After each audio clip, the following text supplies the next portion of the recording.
जय हिंद दोस्तों, स्वागत है आपका हमारे यूट्यूब चैनल में। आज के वीडियो में हम लेकर आए हैं आपके लिए यहाँ पर बहुत ही महत्वपूर्ण क्वेश्चन आंसर केबीएस हिंदी का ये पेपर है। पीजीटी का ये पेपर है 2018 में आपकी हिंदी में जो क्वेश्चन पूछे गए थे, याद रखिएगा 2018 का ये ओल्ड पेपर है जहाँ पर महत्वपूर्ण क्वेश्चन आंसर पूछे गए थे, वही लेकर आए हैं।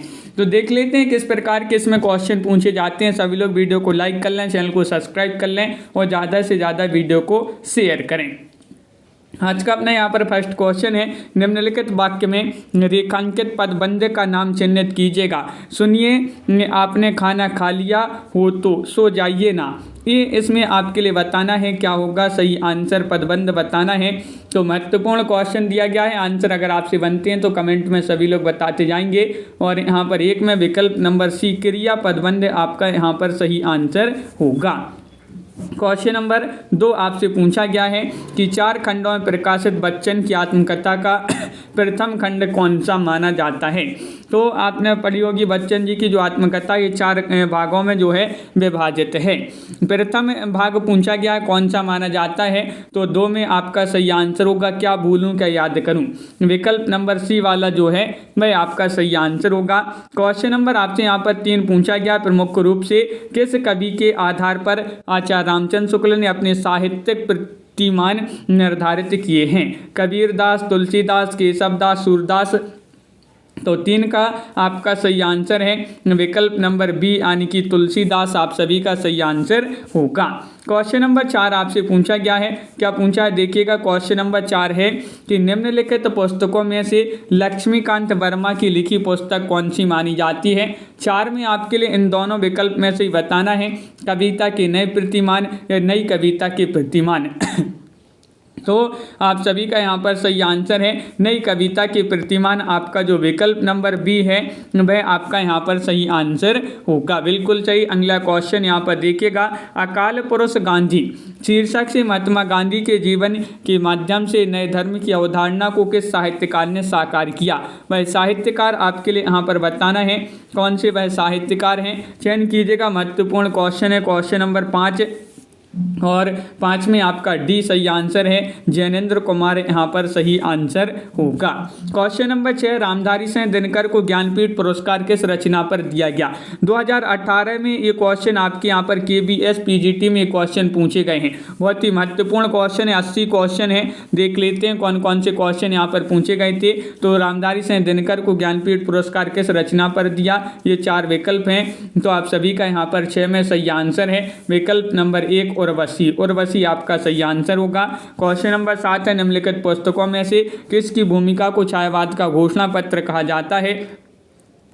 क्वेश्चन महत्वपूर्ण है, तो आप सभी का यहाँ पर 7 में सही आंसर होगा पल्लव आपका यहाँ पर सही आंसर है। विकल्प नंबर बी जो है वह यहाँ पर सही आंसर है। पड़ोस की खुशबू यात्रा वृत्त के लेखक कौन माने जाते हैं, चयन करना है। क्वेश्चन नंबर 8 में नरेश मेहता हैं, रामदास मिश्र हैं या नासिरा शर्मा हैं। इन तीनों विकल्प में से बताना है पड़ोस की खुशबू यात्रा वृत्त के लेखक कौन माने जाते हैं। 8 का सही आंसर है रामदास मिश्र। पड़ोस की खुशबू के दरस हो गए, पड़ोस की खुशबू के दरस हो गए, तो दरस से क्या हो जाएगा रामदास मिश्र। इस प्रकार जो है आपको याद करना है, तो किसी प्रकार की आप जो है ट्रिक निकाल सकते हैं ताकि आपके लिए जो है ये एग्जाम तक याद रहे। क्वेश्चन नंबर 9 आपसे यहाँ पर पूछा गया है, क्या पूछा है, हम तो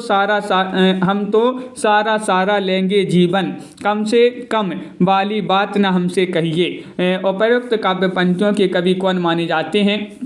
तो 9 में आपका सही आंसर होगा विकल्प नंबर सी यानी कि रघुवीर सहाय।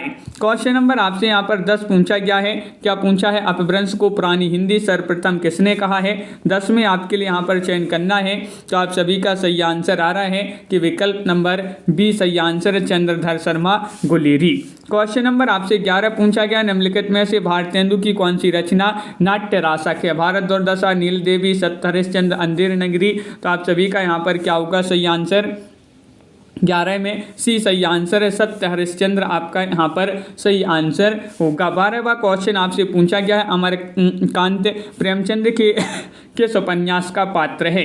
बताइए, रंगभूमि, कर्मभूमि, गबन या फिर सेवा सदन। क्वेश्चन महत्वपूर्ण है। क्वेश्चन नंबर आपका यहाँ पर 12 है। 12 में आपका बी सही आंसर होगा, कर्मभूमि सही आंसर है। शिवसेन सरोज का रचना काल बताना है, क्या माना जाता है? 13 में चयन कीजिएगा। शिवसेन सेंगर की रचना एक ग्रंथ पूछा जाता है, इसका रचना काल आपसे पूछा है। 13 में 1883 आपका विकल्प नंबर 1 सही आंसर होगा। निम्नलिखित में से कुतुबन की रचना कौन सी है? बताइएगा। कुतुबन की रचना बताना है और आप सभी का यहाँ पर सही आंसर आ रहा है 14 में विकल्प नंबर सी, यानी कि मृगावती जो है वह आपका यहाँ पर मृगावती लिखा है, तो इस प्रकार जो है मृगावती आपका यहाँ पर सही आंसर होगा। निम्नलिखित में से कौन सी रचना कवि देव की नहीं है? देखिएगा क्या पूछा है, नहीं पूछा है तो बताइए। 15वां क्वेश्चन आपका यहाँ पर दिया गया है, विकल्प नंबर सी आपका सही आंसर है। अलंकार गंगा जो है ये देव कवि की रचना नहीं है। भाव विलास, अष्टयाम, सुजान विनोद ये देव कवि की रचनाएं मानी जाती हैं। नीचे दिए गए पदों में प्रयुक्त समासों के नाम किस विकल्प में क्रमशः दिए गए हैं, ये आपके लिए बताना है। राह खर्च, व्यर्थ, गोला बारूद और छुट भैया, इनके जो है आपके लिए यहाँ पर क्या बताना है? समास बताना है। तो समास में आपका 16 में सही आंसर होगा। क्या होगा सही आंसर? देखिएगा, राह खर्च में तत्पुरुष, व्यर्थ में अवयवी, बारूद में द्वंद्व और छुट भैया में कर्मधारय, ये जो है आपका इस प्रकार जो है सही आंसर होगा। इस प्रकार आपका डी वाला जो विकल्प है 16 में वह सही आंसर है। 17वां क्वेश्चन यहाँ पर दिया गया है, हिंदी में समस्या नाटकों की प्रवर्तन का श्रेय किसको जाता है? ये आपके लिए बताना है। 17 का सही आंसर क्या होगा?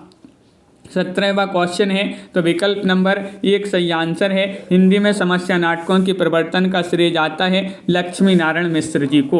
क्वेश्चन नंबर आपसे यहाँ पर पूछा गया है 18, देखिएगा क्या पूछा है। झीनी पितंबर कंबर ते सुदा छीनी पितंबर कम्मर ते सुविदा दई मीड़ी कपूलन रूरी, नैन नचाई कहो मुस्काई फिर लला फिर अयो खेलन होरी। उपरोक्त काव्य पंक्तियों की रचयिता कौन मानी जाती हैं? पंक्तियाँ अपन ने कई बार पढ़ी हैं। 18 में सही आंसर होगा, ये पद्माकर जी की पंक्तियाँ मानी जाती हैं। विकल्प नंबर आपका क्या होगा सही आंसर? सी वाला विकल्प सही आंसर है। जिंदगी और जौक कहानी किसकी मानी जाती है? बताइएगा, ये कहानी संग्रह किनका है? क्वेश्चन नंबर 19 है और 19 में आप सभी का सही आंसर आ रहा है विकल्प नंबर आपका सी, यानी कि अमरकांत। जिंदगी और जौक से क्या हो गए? अमर हो गए। जिंदगी और जौक से अमर हो गए, तो अमरकांत आपका सही आंसर है। मैथिली शरण गुप्त की निम्नलिखित रचनाओं में से कौन सी अनुदित है, मौलिक नहीं? अनुदित रचना आपके लिए बताना है। 20वां क्वेश्चन है, तो देखिएगा पंचवटी, जय भारत, मेघनाथ वध या फिर नहुस। तो अनुदित है, मौलिक नहीं, तो सी वाला मेघनाथ वध जो है वह आपका सही आंसर होगा। बहुत बढ़िया। क्वेश्चन नंबर आपसे यहाँ पर 21 पूछा है। आह वेदना मिली विदाई, मैंने भ्रमवश जीवन संचित मधुकरियों की भीख लुटाई। उपरोक्त नाट्य गीत जयशंकर प्रसाद के किस नाटक से उद्धृत है? ये आपके लिए 21 में बताना है। तो 21 में आप सभी का क्या होगा सही आंसर? चयन कीजिएगा, महत्वपूर्ण क्वेश्चन है। विकल्प नंबर सी, यानी कि स्कंद गुप्त आपका सही आंसर होगा। मुक्तिबोध का ब्रह्म राक्षस किसका प्रतिनिधि है? क्वेश्चन नंबर 22 में आपके लिए चयन करना है। मुक्ति बोध का ब्रह्म राक्षस किसका प्रतीक माना जाता है? तो बुद्धिजीवी आपका यहाँ पर सही आंसर होगा। राहुल सांकृत्यायन के अनुसार चर्या गीत और दोहा कोश की रचना करने वाले पहले बौद्ध सिद्ध हैं, कौन माने जाते हैं? सरहपा, कंडपा, डोम्बिपा, कमरिपा। तो आप सभी का 23 में सही आंसर होगा सरहपा, विकल्प नंबर 1 आपका यहाँ पर सही आंसर। बहुत ही महत्वपूर्ण क्वेश्चन पूछे गए हैं। मैंने देखा एक बूंद सहसा उछली, सागर के झाग से रंग गई, क्षण भर ढलते सूरज की आग से। उपरोक्त पंक्तियाँ किस कवि की हैं? 24 में चयन करना है। एक बूंद सहसा उछली अज्ञे की ये पंक्तियाँ मानी जाती हैं। विकल्प ए आपका यहाँ पर सही आंसर होगा। क्वेश्चन नंबर आपसे 25 पूछा गया, मधुप उपनाम से काव्यानुवाद करने वाले कवि का नाम क्या है, बताइएगा। क्वेश्चन नंबर 25 है और 25 में आप सभी का सही आंसर होगा मधुप उपनाम से काव्यानुवाद करने वाले कवि मैथिली शरण गुप्त हैं। क्वेश्चन नंबर 26 से चतुर्सेन शास्त्री के उपन्यासों के संदर्भ में अक्सर किस रस की चर्चा की जाती है, वह रस आपके लिए बताना है। 26वां क्वेश्चन आपसे पूछा गया है, विकल्प नंबर सी आपका सही आंसर होगा इतिहास रस। इतिहास रस आपका यहाँ पर सही आंसर होगा 26 में सी। क्वेश्चन नंबर आपसे यहाँ पर 27 पूछा गया है, पृथ्वीराज रासो हिंदी का प्रथम महाकाव्य कहने वाले आलोचक हैं। पृथ्वीराज रासो को हिंदी का प्रथम महाकाव्य कहने वाले आलोचक कौन माने जाते हैं। 27 में आपका सी सही आंसर है आचार्य शुक्ल जी। विकल्प नंबर 3 सही आंसर, प्रगतिशील लेखक संघ के प्रथम अधिवेशन के अध्यक्ष कौन थे, ये आपके लिए 28 में चयन करना है। 3 विकल्प में से ही बता दीजिएगा। भारत में पूछा है, भारत में प्रगतिशील लेखक संघ के प्रथम अधिवेशन के अध्यक्ष कौन थे, और आप सभी का 28 में प्रेमचंद आपका सही आंसर होगा। क्वेश्चन नंबर आपसे 29 पूछा गया, हिंदी में किनको मनोविश्लेषणवादी लेखक त्रय के रूप में प्रसिद्धि प्राप्त है, किनको प्राप्त है, इनमें से आपको चयन करना है। 29वां क्वेश्चन है और 29 में आप सभी का सही आंसर है जैनेन्द्र, ईलाचंद जोशी और अज्ञे। विकल्प नंबर 1 सही आंसर है। निम्नलिखित में से कौन सी रचना केशव की नहीं है। आपसे क्या पूछा है, नहीं पूछा गया विज्ञान गीता, भू परिक्रमा, रतन बावनी, जहांगीर यश चंद्रिका। 30 का सही आंसर क्या होगा, 30 में आपका भू परिक्रमा ये केशव दास की रचना नहीं है। प्रबंध चिंतामणि के रचनाकार कौन माने जाते हैं। 32वां क्वेश्चन आपसे यहाँ पर पूछा गया है, 4 विकल्प दिए गए हैं और 32 में आप सभी का यहाँ पर सही आंसर क्या होगा, प्रबंध चिंतामणि जैनाचार्य मीरुतुंग जो हैं उन्हीं की रचना मानी जाती है। विकल्प नंबर 1 सही आंसर होगा। निम्नलिखित में से किस रचनाकार ने अपना लेखन गद्य तक ही सीमित रखा, वह आपके लिए बताना है। रामविलास शर्मा है, रामचंद्र शुक्ल हैं, प्रेमचंद है, नगेंद्र हैं। 33 में चयन करना है तो 33 में सी आपका सही आंसर होगा, प्रेमचंद आपका यहाँ पर सही आंसर है। प्रेमचंद जो रचनाकार हैं इन्होंने अपना लेखन गद्य तक ही सीमित रखा है। क्वेश्चन नंबर आपका 34 पूछा गया है, नागार्जुन की निम्नलिखित रचनाओं में से कौन सी रचना खड़ी बोली हिंदी में नहीं लिखी गई है। क्या पूछा है, नहीं लिखी गई है पूछा है आपसे, तो बताइए। तो क्वेश्चन महत्वपूर्ण है। 34वां क्वेश्चन है, बी वाला विकल्प आपका सही आंसर है, पत्रहीन नग्न गाछ, ये वाला विकल्प जो है सही आंसर होगा। क्वेश्चन नंबर आपसे यहाँ पर पूछा गया है कौन सा, 35वां क्वेश्चन है। देखिएगा, भारतीय संस्कृति के मूल उपादानों का ऐतिहासिक विकास प्रस्तुति करने वाला प्रसिद्ध ग्रंथ संस्कृति के 4 अध्याय किसने लिखा है। अपन ने इसको याद किया था, कैसे याद किया था, 35वां क्वेश्चन है और अपन ने याद किया था कि संस्कृति के 4 अध्याय अपन को दिन में पढ़ना है। कब पढ़ना है, दिन में। तो दिन से क्या हो जाएगा, दिनकर जी का ये जो है ग्रंथ माना जाता है। मजदूर मालिक के यहाँ रहता है वाक्य में रेखांकित पद कौन सा है, ये 36 में आपके लिए चयन करना है, बताइएगा। लाइक अवश्य करते जाइएगा सभी लोग जिन्होंने अभी तक लाइक नहीं किया है। आपके लिए सभी सब्जेक्ट जो कि KVS के ओल्ड पेपर हैं वह आपके लिए सभी सब्जेक्ट के यहाँ पर लेकर आएंगे, तो चैनल को सब्सक्राइब अवश्य कर लेंगे। मजदूर मालिक के यहाँ रहता है और प्रयुक्त वाक्य में रेखांकित पद कौन सा है, 36 में आपका बी सही आंसर है, स्थानवाचक क्रिया विशेषण। क्वेश्चन नंबर 37 पूछा गया, वीरों की तुलना देवदार के पेड़ों से क्यों की गई है। दोनों आत्मनिर्भर और मौन रहते हैं, दोनों परमुखापेक्षी होते हैं, दोनों स्वयं जन्म लेते हैं और प्रकृति के द्वारा पाले जाते हैं, या फिर दोनों की कोई प्रशंसा नहीं करता। तो 37 में आप सभी का सही आंसर है सी, दोनों स्वयं जन्म लेते हैं और प्रकृति के द्वारा पाले जाते हैं। क्वेश्चन नंबर 38 है कि परमुखापेक्षी शब्द का अर्थ आपके लिए बताना है, इसका अर्थ क्या होता है। 38वां क्वेश्चन है और 38 में आप सभी का सही आंसर है कि दूसरों से सहायता चाहने वाला, इसको बोलते हैं, क्या बोलते हैं, परमुखापेक्षी। क्या बोलते हैं, परमुखापेक्षी। क्वेश्चन नंबर 39 आपसे पूछा गया, निम्नलिखित वाक्य अर्थ की दृष्टि से किस वेद के अंतर्गत आएगा। मुझे तोड़ लेना बनवाली, उस पथ तुम देना फेंक, ये आपके लिए बताना है। इच्छार्थक है, आदेशार्थक है, विस्मयार्थक है, देशभक्ति परक है। क्वेश्चन महत्वपूर्ण है। क्वेश्चन नंबर 39 से सही आंसर आंसर है एक, यानी कि ये इच्छार्थक, एक फूल की इच्छा है। क्या है? मुझे तोड़ लेना बनमाली। फूल बोल रहा है, इसकी इच्छा है कि मुझे तोड़ लेना बनमाली और उस पथ पर तुम देना फेंक। अगला क्वेश्चन यहाँ पर देखिएगा, छाया शब्द प्रतीक है, किसका प्रतीक है? क्वेश्चन नंबर 40 है, महत्वपूर्ण है और आप सभी का सही आंसर आ रहा है कि छाया शब्द प्रतीक है अतीत की स्मृतियों का। किसका? अतीत की स्मृतियों का। विकल्प नंबर डी आपका यहाँ पर सही आंसर होगा। और प्रयुक्त काव्यांश का केंद्रीय भाव आपके लिए बताना है, क्या होगा सही आंसर? 41वां क्वेश्चन आपसे यहाँ पर पूछा गया है और 41 में सही आंसर है कि अतीत को भूल भविष्य पर ध्यान केंद्रित करना। ये वाला विकल्प आपका सही आंसर होगा। क्वेश्चन नंबर 42 पूछा गया, निम्नलिखित में से कौन सा कथन सही नहीं है? साक्षात्कार समाचार पाने का महत्वपूर्ण माध्यम है। साक्षात्कार सूचना लेने का प्रमाणिक माध्यम नहीं है। साक्षात्कार सूचना लेने का विशिष्ट माध्यम है। साक्षात्कार आज की पत्रकारिता की महत्वपूर्ण जरूरत है।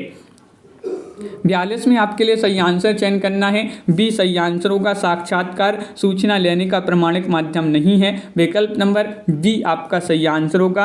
अगला क्वेश्चन देखिएगा, सरकारी कामकाज में किसी विस्तृत विवरण, विस्तृत व्याख्या, वक्तव्य, प्रतिवेदन, पत्र व्यवहार आदि के तत्वों एवं निर्देशों के सुनियोजित संयोजन तथा प्रभावपूर्ण संक्षिप्त संकलन को क्या कहते हैं? बताइएगा। पल्लवन बोलते हैं, संक्षेपण, प्रारूपण, प्रतिवेदन। 43वां क्वेश्चन है और बी वाला विकल्प इसको बोलते हैं, क्या बोलते हैं? संक्षेपण। क्या बोलते हैं? संक्षेपण आपका यहाँ पर सही आंसर होगा। निम्नलिखित में से कौन सा तत्व कहानी लेखन के लिए अनिवार्य नहीं है? चरित्र, परिवेश, तुक, भाषा। क्वेश्चन नंबर 44 है। 44 में आप सभी का सही आंसर आ रहा है सी, यानी कि तुक आपका सही आंसर होगा। फीचर के विषय में कौन सा कथन सही नहीं है? देखिएगा, फीचर के विषय में आपके लिए यहाँ पर चयन करना है। 45वां क्वेश्चन आपसे पूछा गया है और 45 में आपका सही आंसर है कि फीचर के विषय में जो कथन सही नहीं है, फीचर अनिवार्य रूप से समाचार का विस्तृत आलेख है। ये कथन कैसा है? सही नहीं है। विकल्प नंबर डी आपका सही आंसर होगा। टेलीविजन लेखन के दृश्यांकन में किसकी भूमिका नहीं होती है? निर्देशक, निर्माता, कलाकार, कैमरामैन। क्वेश्चन नंबर 46 में आपके लिए सही आंसर चयन करना है, बताइएगा। 40 में चयन कीजिएगा, टेलीविजन लेखन के दृश्यांकन में किसकी भूमिका नहीं होती है? 46 में बी सही आंसर होगा, निर्माता आपका सही आंसर है। रसात्मक वाक्य ही काव्य है, काव्य की उपयुक्त परिभाषा किस आचार्य ने दी है? क्वेश्चन नंबर आपसे यहाँ पर 47 पूछा गया है और ये अपन ने परिभाषा कई बार पढ़ी है, विश्वनाथ। रसात्मक वाक्यम रसात्मकम काव्यम, वाक्यम रसात्मकम काव्यम, यानी कि रसात्मक वाक्य ही काव्य है। ये जो परिभाषा दी है, ये परिभाषा दी है किन्होंने? विश्वनाथ ने। क्वेश्चन नंबर आपसे 48 पूछा है, टेलीविजन पटकथा के दृश्यांकन में दृश्य प्रबंध की तकनीकी व्यवस्था कौन करता है? कौन करता है, ये आपसे पूछा गया है, बताइएगा। 48वां क्वेश्चन यहाँ पर पूछा गया है और आप सभी का सही आंसर है ये जो अभिकल्पकार हैं वह करते हैं। विकल्प नंबर डी आपका यहाँ पर सही आंसर होगा। निम्नलिखित में से कार्यालय हिंदी का कौन सा प्रयोग क्षेत्र नहीं है? अनुवाद, रचनात्मक लेखन, प्रतिवेदन, संक्षेपण। 49 में बी वाला विकल्प आपका सही आंसर है। ये जो है कार्यालय हिंदी का प्रयोग क्षेत्र नहीं माना जाता है, रचनात्मक लेखन। क्वेश्चन नंबर आपसे पूछा 50 वर्णों में संधि हो जाने से नई वाक्य रचना होती है, नया स्वर बनता है, नया वर्ण प्रयुक्त होता है, नई ध्वनि बनती है। तो 50 में डी सही आंसर है कि नई ध्वनि बनती है। क्या होता है? नई ध्वनि बनती है। डी वाला विकल्प सही आंसर है। सेवा सदन का प्रकाशन वर्ष बताना है। सेवा सदन बहुत ही महत्वपूर्ण क्वेश्चन आपसे यहाँ पर पूछा गया है और क्वेश्चन नंबर 51 में आप सभी का सही आंसर आ रहा है। सेवा सदन का प्रकाशन 1916 ईस्वी माना जाता है। विकल्प नंबर आपका बी सही आंसर होगा। किस विकल्प में उत्पत्ति के आधार पर शब्दों के भेद दिए गए हैं, वह आपके लिए विकल्प चयन करना है। 52 में कौन सा वह विकल्प है? तो विकल्प नंबर आपका क्या है सही आंसर? सी सही आंसर है 52 में, यानी कि तत्सम, तद्भव, देशज और आगत। ये वाला विकल्प आपका सही आंसर होगा। रामचंद्र शुक्ल के अनुसार आदि गुरु ग्रंथ साहब में रैदास के कितने पद संग्रहित हैं, ये आपके लिए बताना है। बताइएगा। 53वां क्वेश्चन है। 35, 30, 45, 40। 53 में आप सभी का सही आंसर है, क्या है सही आंसर? डी, यानी कि 40 पद इसमें संग्रहित हैं। विकल्प नंबर 4 आपका यहाँ पर सही आंसर होगा। क्वेश्चन नंबर आपसे यहाँ पर 54 पूछा गया है। क्या पूछा गया है? मोरा जोबना नवेलरा भयो है, कैसे गर दीनी कस मोरी लाल, सुनी सेज डरावन लागे, बिरहा अगन मोही उस इस जाए। उपरोक्त काव्य पंक्तियाँ किस कवि की मानी जाती हैं? अमीर खुसरो, विद्यापति, मलिक मोहम्मद जायसी, कबीर। 54वां क्वेश्चन है और ये पंक्तियाँ मानी जाती हैं किनकी? खुसरो जी की। विकल्प नंबर 1 आपका सही आंसर होगा। तुमरी है दंतुरित मुस्कान, मृतक में भी डाल देगी जान। उपरोक्त काव्य पंक्तियाँ किसकी मानी जाती हैं? बताइए। क्या महत्वपूर्ण पंक्ति पूछी गई है आपसे? देखिएगा, तुम्हारी है दंतुरित मुस्कान, मृतक में भी डाल देगी जान। ये पंक्तियाँ मानी जाती हैं किनकी? 55 में आपका सी सही आंसर होगा, नागार्जुन। नागार्जुन आपका यहाँ पर सही आंसर होगा। क्वेश्चन नंबर 56 पूछा गया है। गोरख जगायो जोग भगति बगाई लोग, किस कवि की पंक्ति मानी जाती है? कई बार अपन ने पढ़ा है। क्वेश्चन नंबर 56 है। 56 में आप सभी का बी सही आंसर होगा, तुलसीदास। तुलसीदास आपका सही आंसर है। 57वां क्वेश्चन है, रामचंद्र शुक्ल ने हिंदी साहित्य का आरंभ कब से माना है? बताइएगा। ये क्वेश्चन बहुत ही महत्वपूर्ण क्वेश्चन 2018 में पूछे गए हैं आपके, और 57 में आपका बी सही आंसर है, संवत 1050 से। संवत 1050 आपका यहाँ पर जो बी वाला विकल्प है वह सही आंसर होगा। चींटी से लेकर हाथी पर्यंत सभी पर कविता हो सकती है, यह कथन किस विद्वान का माना जाता है? महावीर प्रसाद द्विवेदी।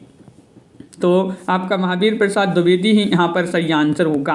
इन्हीं का ये कथन माना जाता है किनका? विकल्प नंबर 1 आपका 58 में सही आंसर है। 59वां क्वेश्चन देखते हैं।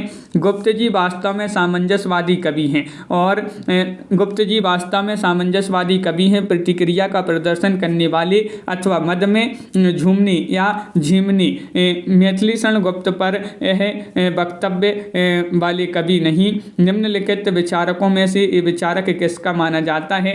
ये आपके लिए चयन करना है। 59वां क्वेश्चन है। 59 में आप सभी का सही आंसर है, आचार्य रामचंद्र शुक्ल जी का ये विचार माना जाता है। बिल्कुल सही। अगला क्वेश्चन देखिए। जब मन लागे राम सो, तब अनत काहे को जाई, दादू दादू पानी लूड़ ज्यों ऐसे हैं समाई। उपरोक्त पंक्तियाँ का आशय क्या है? बताइए। आशय है कि बताइएगा। उपरोक्त पंक्तियों का आशय है कि मन राम के समान है, मन जब राम में लीन होता है तो अन्यत्र नहीं भटकेगा। पानी नमक के समान है, नमक पानी में लीन हो गया है। 60 में आप सभी का सही आंसर है बी, यानी कि जब मन जब राम में लीन है तो अन्यत्र नहीं भटकेगा।